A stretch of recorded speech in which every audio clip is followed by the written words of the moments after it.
How do you know if joining a startup is the right thing for your career? Today, we're going to talk about evaluating whether or not the growth stage is correct for you, how to interview for startups against Big Co, and then how to really do some introspection on what you want out of your career. I'm Jordan Carver. I'm one of the talent partners here for A16Z Speedrun. I've worked at large-scale game and tech companies. I've also worked at a Series A company, and now I support about 250 companies that we've backed through Speedrun.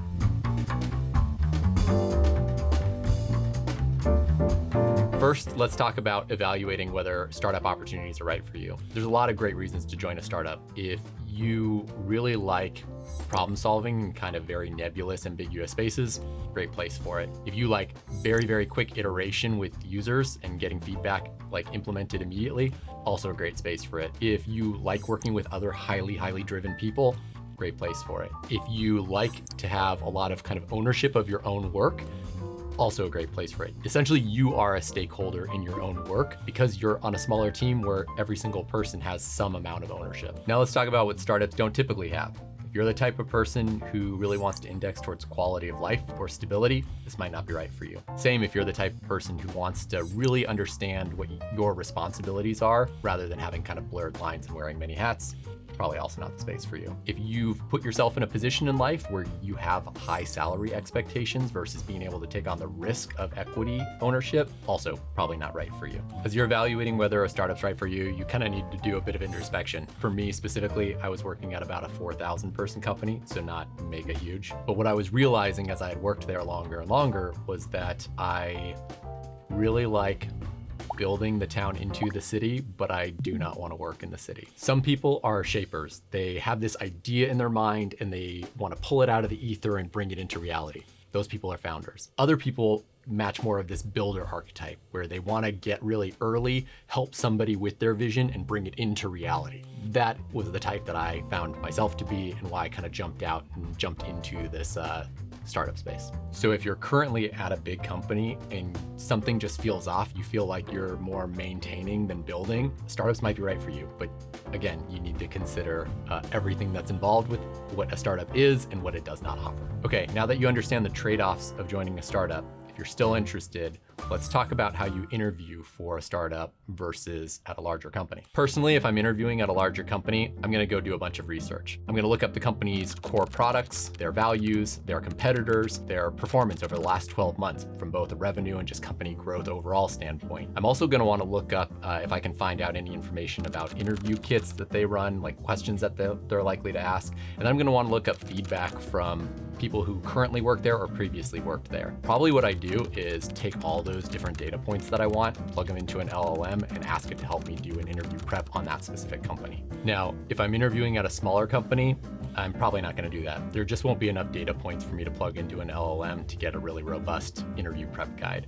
Instead, I'm gonna wanna opt for way more conversations, specifically with the founder or founders. Ultimately, when you're evaluating a very early stage startup, you just have to understand it is a chaos storm. And so if you're gonna be in a chaos storm, you wanna make sure you're doing it with the right people and for an idea that you actually care about. Something really important to understand is that early stage culture is the founder personality. Whatever that founder's personality is, that is likely what you're going to be working in. So if a founder tells you something like, I work 90 hours a week, but I don't expect anyone on my team to, you should expect that you're going to be working 90 hours a week. So if you're trying to evaluate if these are the right people to be in a chaos storm with, you really need to figure out what's most important to you. And so really think, if you're a person who requires or enjoys high communication, ask them about how they share information across their team, especially if they're in a remote environment. Now, if you're a hyper-driven person, you probably want to make sure that the people you're joining are also hyper-driven. So ask them about their day-to-day work culture. Specifically, what are the artifacts or rituals, or how does the team interact with each other? Now, a common mistake I see from candidates, especially younger candidates, is this idea of trying to win the interview versus evaluate the opportunity. Don't go in trying to say the best thing or kind of spin your experience to get the role. This is a really hard space to work in, and so you really need to evaluate if it's right for you. It doesn't benefit you or the founders if you come in and 3 months later decide like this is the worst thing you've ever done. So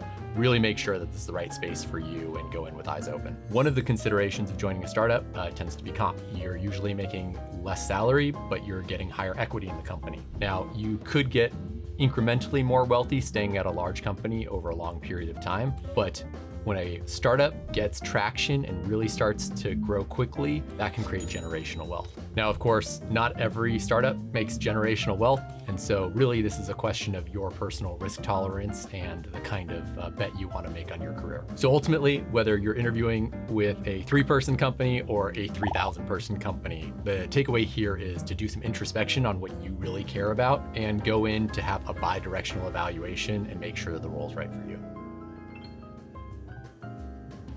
Being at a startup when it really starts to pop off,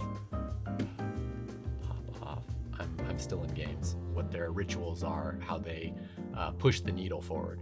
Push the needle forward, is that a line? Move the needle. Oh. Now, a common mistake I often see, especially from younger interviewers, younger candidates, sorry. But ultimately, I'm gonna ask an LLM to take all the different factors I wanna engage with. Man, I was so close. I was so close. All right, as a bit of a story time, no, don't wanna say that.